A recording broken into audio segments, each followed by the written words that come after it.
Hello, property nomads. Hope you are doing well. Surprise, surprise, that a report has revealed that Sadiq Khan misled public about the benefits of ultra low emission zones.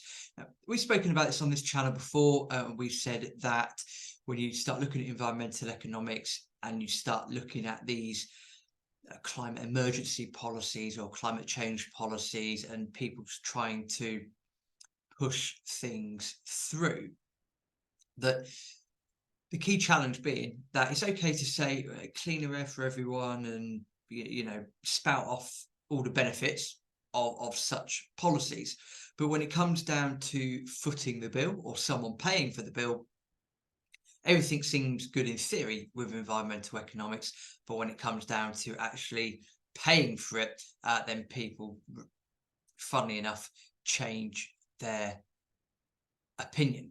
Now, we'll never know what the reaction would have been if Sadiq Khan would have just come out and said, look, hey, Transport for London, we're a bit cash strapped at the moment.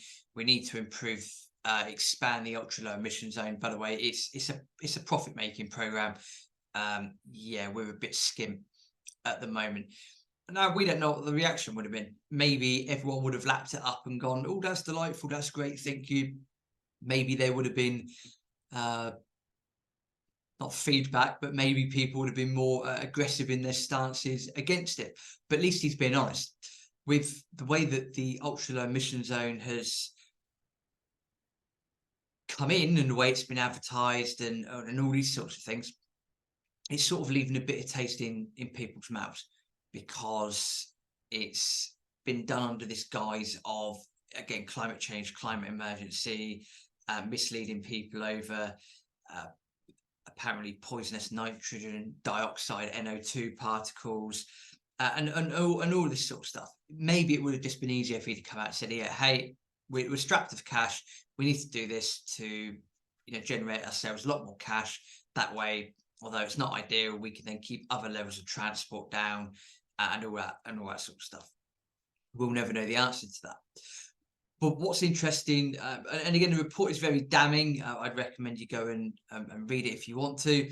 The report is quite damning, especially when it complains about claimed deaths from pollution were higher in outer London.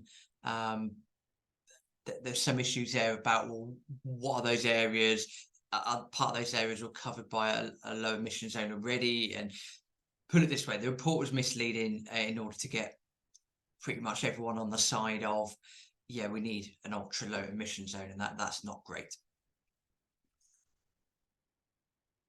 One of the interesting side notes moving forward, and again, I don't think it's going to make a massive difference in 2024, but you never know, is that people that are very fed up by this, or people that have now been impacted by this in and around London, they're probably going to start voting with their feet.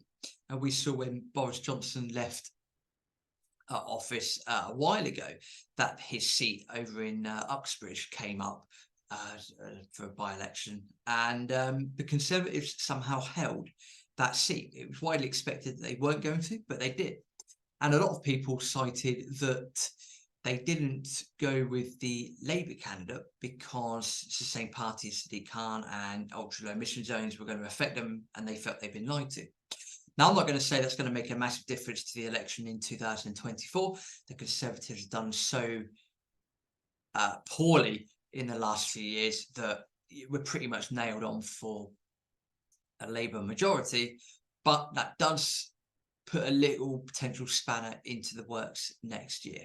Again, we'll never actually know the answer. Maybe it would have been better for the Mayor of London to come out and just say, yeah, it's a money-making scheme. This is what we need to do. And we need to do this for a multitude of other reasons. Otherwise, maybe the cost of your tube or your bus is going to go sky high if we don't do this to bring more cash into the coffers. We'll never know that, but it's interesting that report has come out to basically say that the people have been misled. And I'm sure it's just one of many instances in the past, and probably moving forward, that is going to happen.